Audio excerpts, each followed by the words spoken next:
estou eu de novo, sintam-se abraçados e beijados pela família Paiva. Antes de nós passarmos ao tempo de louvor e adoração, eu gostava de poder compartilhar algo que Deus tem estado a falar aos nossos corações, à nossa família, neste tempo. É o simples facto do conceito de Jesus se sentar à mesa connosco. Nós temos aprendido muito isto ao longo desta semana. O que é que isso significa? Quando nós nos sentamos à mesa com alguém, com os nossos amigos e com a nossa família, a nossa tendência é beijar, abraçar, ter aquele momento de família, de intimidade, de comunhão. E Jesus tem mesmo falado isso à nossa vida, ao nosso coração, de que nós precisamos de fazer este convite a Ele, de Ele se sentar à mesa connosco todos os dias. Nós podemos estar em intimidade com Ele, saber o que Ele pensa, saber como Ele sente, o que é que o coração dele diz. Então eu quero incentivar isto a todos vocês, a incentivarem, a convidarem mesmo Jesus a sentarem com vocês, com a vossa família, na vossa mesa e nós protegermos acima de tudo o nosso lugar de intimidade com Ele. Amém? Então nesta hora eu gostava que todos vocês pudessem pôr a mão no vosso coração, que todos nós pudéssemos fechar os nossos olhos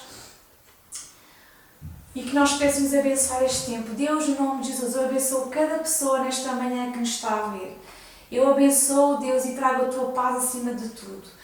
Pai, engrandecemos o Teu nome nesta manhã, sabendo que Tu és o Rei de todas as coisas e nós viemos Te dar toda a honra e toda a glória e exaltar o Teu nome. Queremos chegar à Tua presença como crianças, Deus, com o coração puro, com o coração simples. Amamos a Tua presença, Deus, amamos a Tua casa. Amém.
paixão pelo teu nome, Deus.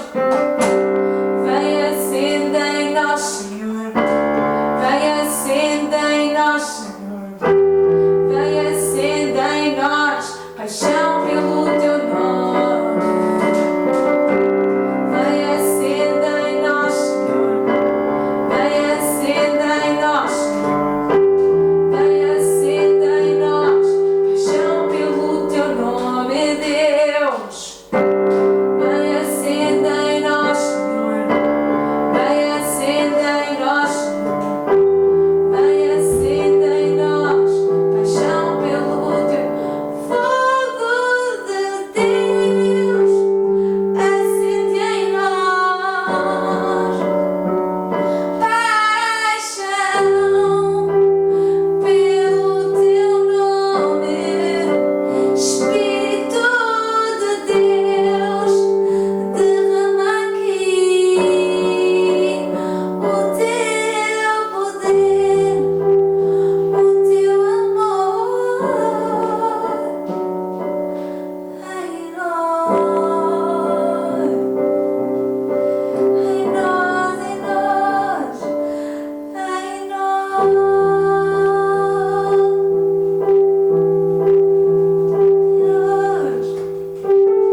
mais uma vez queremos ver Yeshua descer. Amém, Jesus. Obrigada pela tua presença. Amamos a tua presença e é onde nós queremos estar todos os dias da nossa vida. Em nome de Jesus. Amém.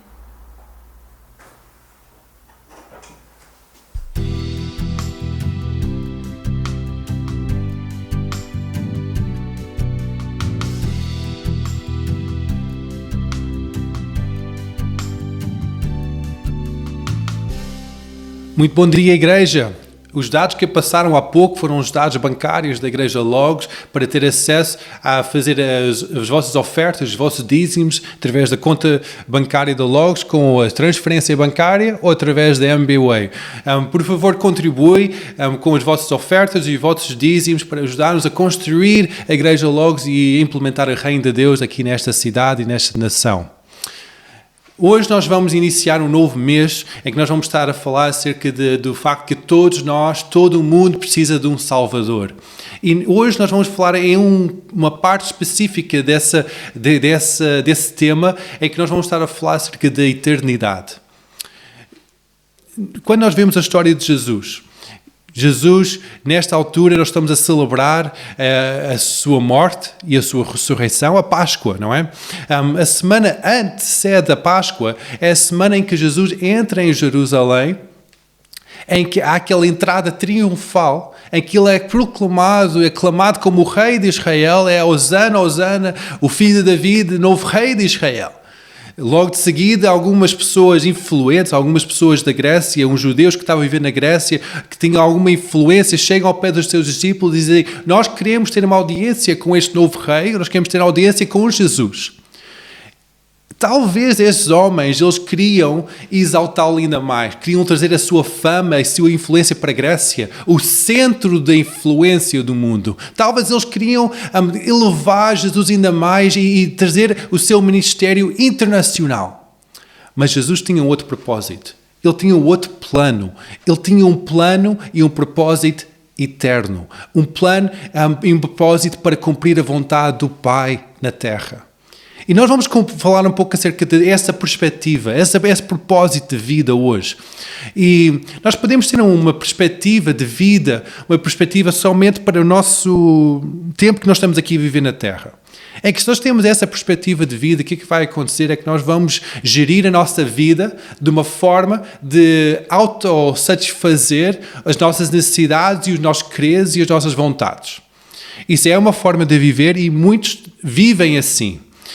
Outra forma de viver é pensar nas gerações que vêm a seguir de nós e tentamos a influenciar de uma forma positiva para deixar um legado para as pessoas que vêm a seguir de nós. Isso também é uma forma de viver e é uma forma válida. Mas há algo ainda superior a isso, algo ainda mais elevado, que é com a perspectiva de eternidade. Viver de uma forma pensando na eternidade. Todos nós somos seres eternos. É que nós vamos viver para sempre. O nosso espírito é eterno. Nosso corpo vai para o pó, mas o nosso espírito é eterno. Então nós temos que pensar como é que nós vamos viver esta eternidade.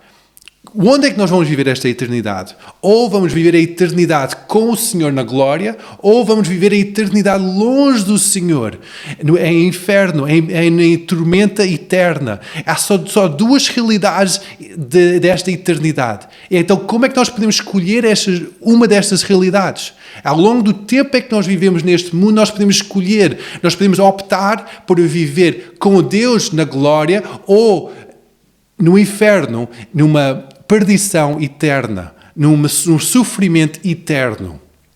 John Bevere, o autor de vários livros, ele escreveu um livro acerca de ser movido pela eternidade, em que ele descreve várias formas em que uma pessoa é movida pela eternidade. Ele diz num dos livros que Jesus diz que a forma de identificar a fé genuína não é pelas palavras das pessoas, mas pelo fruto que elas produzem. Então, não é medido somente pelas nossas palavras sobre o que nós pensamos, mas pelo que nós fazemos, como é que nós gerimos, como é que nós decidimos, como é que nós decidimos o passo. Então o que nós podemos ver é que há um certo tipo de recompensa, um prémio pela forma que nós vivemos a nossa vida. Isto não é somente para realização pessoal, mas há um prémio, há uma forma de viver. Em 2 João, capítulo 1, verso 8, diz que olhai por vós mesmos para que não percamos o que temos ganho. Antes recebamos o inteiro galardão. João está aqui a dizer que há um inteiro galardão, há um prémio completo. Há um prémio para a forma que nós vivemos a nossa vida. Isto não é somente para a nossa própria realização, mas há um prémio que nós vamos receber de acordo com como é que nós vivemos. Então, qual é este prémio que nós vamos receber?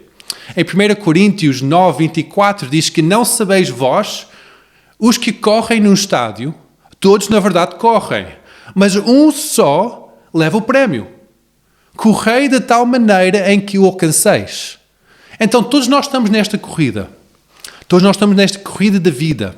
Quando nós damos a nossa vida para Jesus e dizemos, Jesus, tu és o rei do meu coração, nós estamos a correr nesta corrida para a glória. Passo a passo para a eternidade com Deus. Mas somente algumas pessoas nesta corrida vão receber aquele prémio, vão receber aquela recompensa de ter corrido bem, de ter corrido bem esta corrida da vida. Cada um de nós estamos nesta corrida. Talvez tu podes pensar, mas eu não escolhi estar nesta corrida. Eu não escolhi, mas é a forma que Deus determinou. Deus determinou que cada um de nós estamos nesta corrida. E cada um de nós, um dia, vamos estar perante o Senhor Jesus Cristo, em que Ele não vai ser o nosso intermediário, o nosso Salvador. Ele não vai ser aquela pessoa que intercede por nós perante Deus Pai, mas Ele vai ser o juízo. Ele vai ser o juízo das nossas vidas, em que Ele vai julgar tudo que nós fizemos nesta terra. Uau! Ele vai julgar o que é que nós fizemos. É como Ele tivesse escrito num livro todos os nossos fazeres, tudo que nós fazemos nesta terra. Mas não é somente os fazeres, os nossos afazeres, o que é que nós fazemos, mas também são os nossos pensamentos e intenção do nosso coração. 2 Coríntios 5, 8 a 10, diz que, mas temos confiança e desejamos antes deixar este corpo para habitar com o Senhor. Pelo que muito desejamos também ser-lhe agradáveis, quer presentes, quer ausentes. Porque todos devemos comparecer ante o tribunal de Cristo, para que cada um receba segundo tiver feito por meio do corpo, bem ou mal. Então, está a falar acerca deste tribunal, quando nós estamos fora deste corpo físico e estamos perante Deus na glória, é que nós vamos estar perante Jesus Cristo, o juiz, em que Ele vai estar a julgar a nossa vida, vai estar a analisar a nossa vida. Vamos estar a ser julgados pela forma que nós vivemos nesta terra, mas também pelas intenções do nosso coração. Em 1 Coríntios, Paulo fala novamente acerca disso. 1 Coríntios 4, 5 diz que, portanto, não julgueis antes de tempo, até que o Senhor venha, pelo qual também trará à luz todas as coisas ocultas das trevas e manifestará os desígnios do coração. E então cada um receberá de Deus o louvor. Então, a nossa vida vai ser julgada não somente pelos aquilo que nós fazemos nesta terra, mas pelos desígnios do nosso coração, as intenções do nosso coração, os nossos pensamentos, o que é que nós estamos a contemplar. Isso vai ser julgado perante o Senhor. Agora, nós temos uma forma de pensar do julgamento algo muito diferente da forma que Jesus e Deus vê o julgamento. Esta palavra de juízo ou juiz ou julgamento na Bíblia não é a forma que nós vemos. Nós vemos julgamento tendo um ato de condenação, em que nós fomos apanhados num crime e vamos ser apresentados perante o juízo para ser condenado.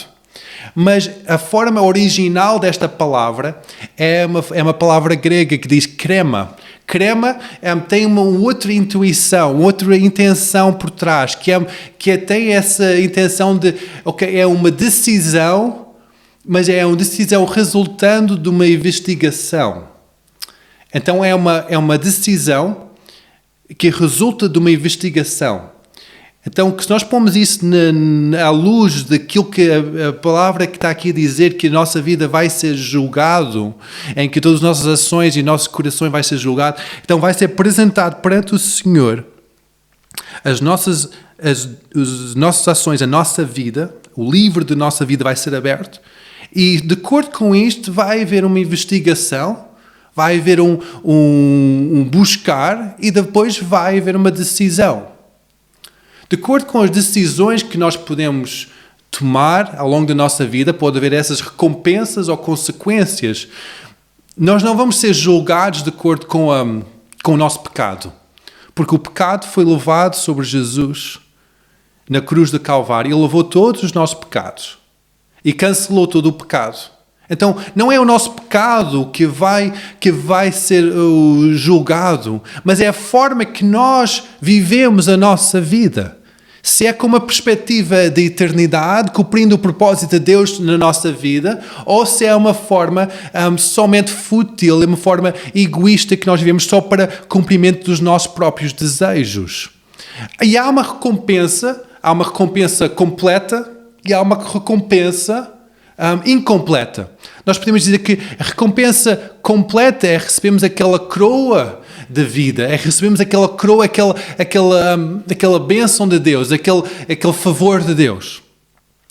A recompensa incompleta ou recompensa nula é quando o que é que nós fazemos é apresentado e aquilo é queimado e não tem valor nenhum. É como nós chegamos ali à presença de Deus sem qualquer coisa, completamente despidos. E nós entramos em eternidade completamente despidos. Então, como é que nós podemos receber aquela recompensa completa? Tiago 4, versículo 14, diz assim: digo-vos que não sabes o que acontecerá amanhã, porque é a vossa vida. É um vapor que aparece por um pouco e depois desvanece. A nossa vida, estes anos que nós vivemos, 70, 80, 100, 120 anos, depende da saúde de cada pessoa, é uma ínfima parte, é um vapor que desaparece. Mas que essa ínfima parte determina como é que vamos passar a eternidade completa. Nós não temos a noção, nós não conseguimos captar a realidade do que é a eternidade. A eternidade é um tempo que não tem fim. É uma medida de tempo que não tem fim. É eterno. Vai até toda a eternidade. Não é 1000 anos, nem é 1 milhão de anos. É eterno, é a eternidade. Então, o que é que nós fazemos com esta pequena parte? Com esta pequena parte vai determinar todo o resto.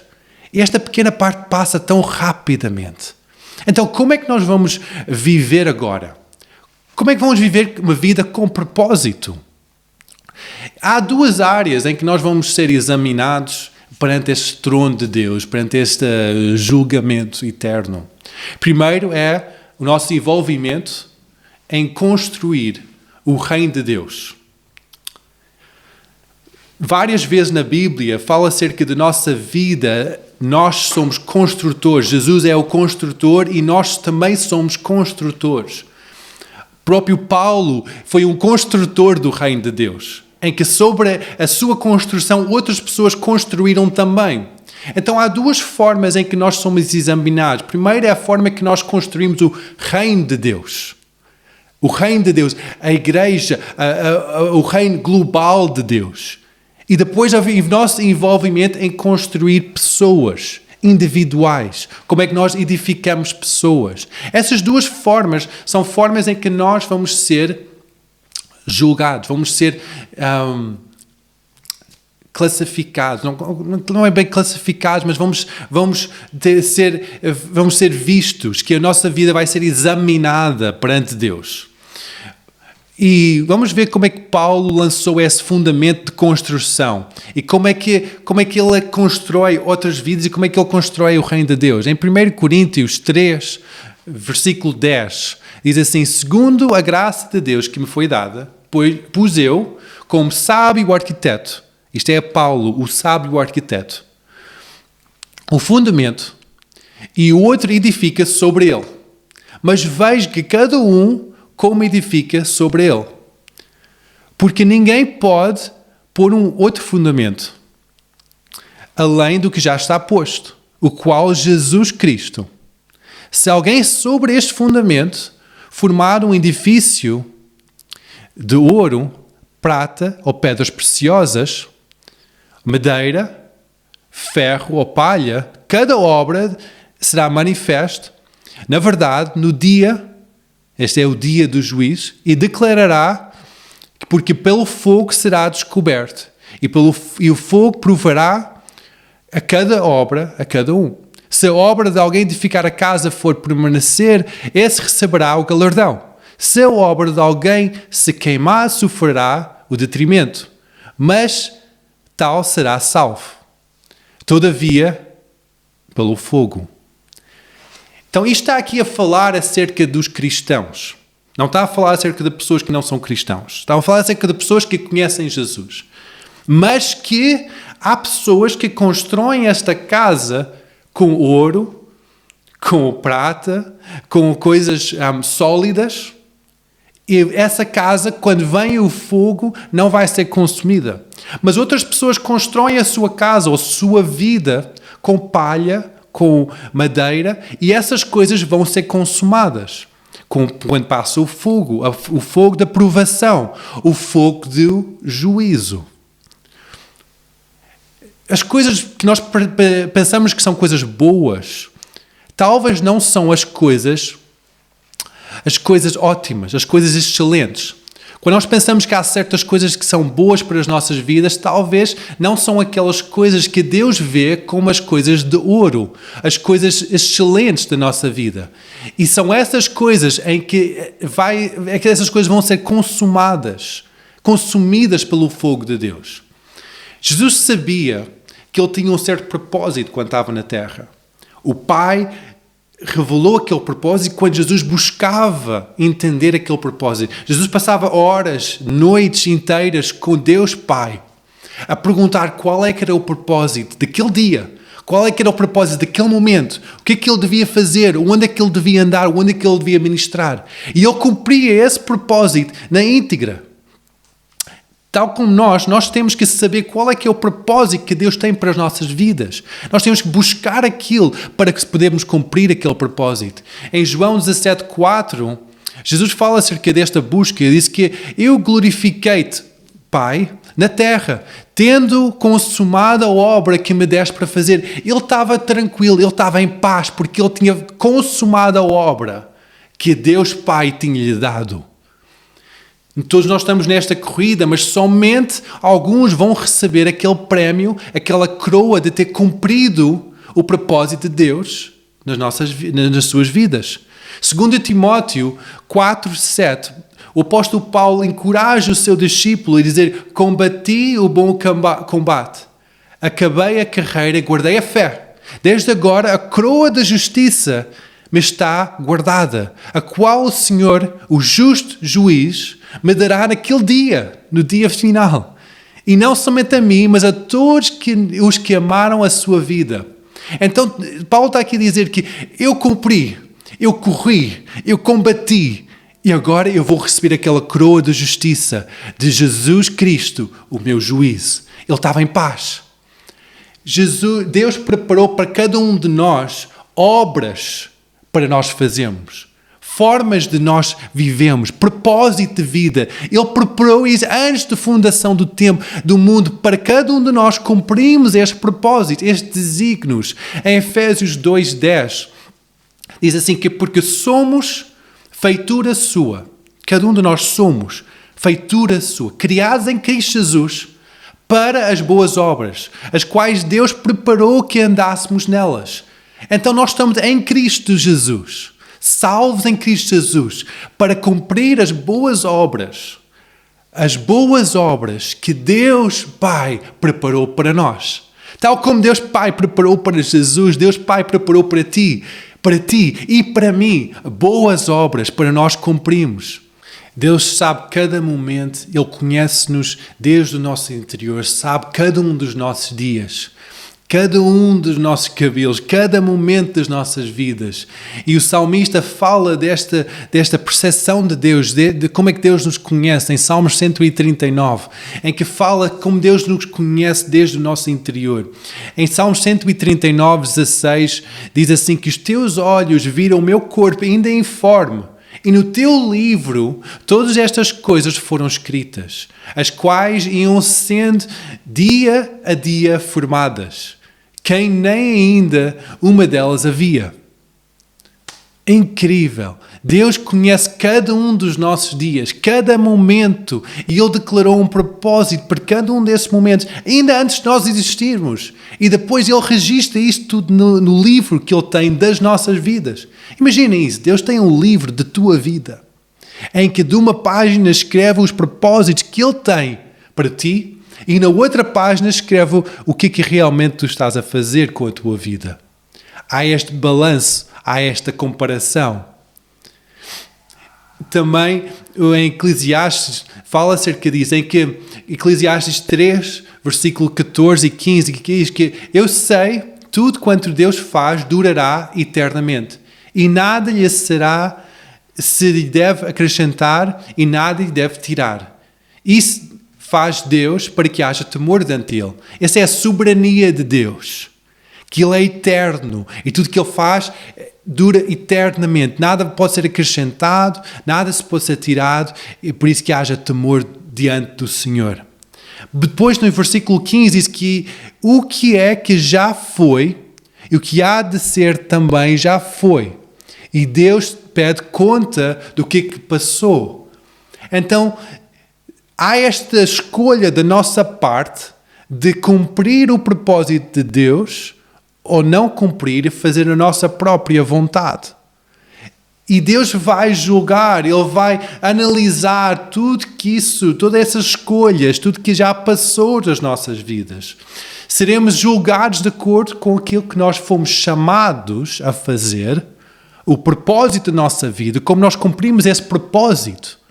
Isso é a forma que nós vamos ser julgados, vamos ser examinados, e é a forma que nós vamos passar a nossa eternidade.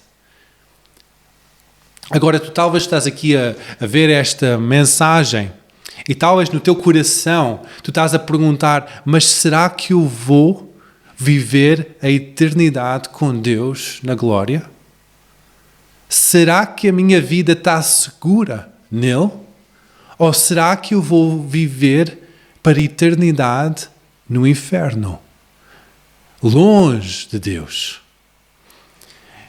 Hoje é o dia para assegurar essa eternidade com Deus. Hoje é o dia da tua salvação. Podes perguntar, mas como? Mas como é que eu posso assegurar a minha eternidade? Eu somente estou a ouvir esta mensagem, mas como é que eu posso assegurar a minha eternidade? Como é que eu posso ser salvo? A forma que tu podes ser salvo é muito simples. Primeiro, tu tens que reconhecer que Jesus é o Filho de Deus vivo, que Ele morreu na cruz para os pecados, foi sepultado e ao terceiro dia viveu novamente para dar-te nova vida. Tens que dizer, Deus, perdoa-me pelos meus pecados, e eu aceito-te, eu acredito que és o Filho de Deus e eu aceito como Senhor e Salvador da minha vida. É este passo que não é uma liturgia, não é uma fórmula mágica, mas é um passo de sinceridade no teu coração, é um passo de fé. Acreditar que Deus pode salvar-te e que a tua eternidade fica segura com Ele na glória. Vamos repetir esta oração, repete esta oração comigo. esta oração de salvação. Diz: Jesus, eu acredito que tu és o Filho de Deus vivo. Eu acredito que vieste à terra e morreste na cruz. Eu acredito que tu morreste pelos meus pecados. Eu acredito que foste sepultado e ao terceiro dia ressuscitaste para dar-me nova vida. Por favor, perdoa os meus pecados. Eu aceito-te como Senhor e Salvador da minha vida. Se hoje fizeste esta oração com um coração sincero, eu posso dizer com toda a confiança duas coisas. A primeira coisa é que os teus pecados são perdoados. Porque quando nós confessamos o nosso pecado, Ele é fiel e justo para nos perdoar, limpar todo o nosso pecado. E a partir deste momento eu posso dizer com toda a segurança que os teus pecados estão perdoados. E a segunda coisa que eu posso dizer é que a tua eternidade está garantida com Deus na glória. Por isso que tu estás nesta corrida. Talvez hoje tu não sabes qual é o propósito de Deus para a tua vida. Não sabes qual é o propósito que Deus tem para ti. Qual é esta forma, quais são estas boas obras. Eu vou orar por ti hoje de manhã para que Deus mostre, através do seu Santo Espírito, qual é o seu propósito para a tua vida. Para que tu possas correr e não cansar. Tu podes andar em frente, deixando todas as distrações e seguir para o alvo, para receber o prémio da glória. Vamos orar. Deus Todo-Poderoso, muito obrigado pela tua presença, Santo Espírito, que tu estás aqui no nosso meio. Obrigado porque tu estás aqui e tu amas cada um de nós. Obrigado pelos meus irmãos e as minhas irmãs que estão a ouvir esta mensagem. Eu peço, Deus Altíssimo, que tu abençoes nesta hora e revelas o propósito que tu tens para as suas vidas. Tu revelas como é que eles são preciosos para ti. Revelas o plano que tu tens, o chamado que tu tens, o propósito que tu tens. Qual é esta corrida que eles vão correr? Para que eles possam seguir em frente com ousadia. Em nome de Jesus. Amém. Igreja, seja abençoada nesta nova semana. Nós vamos agora tomar a Santa Ceia. Junta com a tua família, prepara os elementos da ceia, o sumo de uva, o vinho e o pão. Prepara para nós tomarmos em conjunto, nesta reunião em Zoom, para todos nós estamos em conjunto a tomar a ceia do Senhor. Uma semana abençoada e que Deus proteja as vossas vidas e as vossas famílias.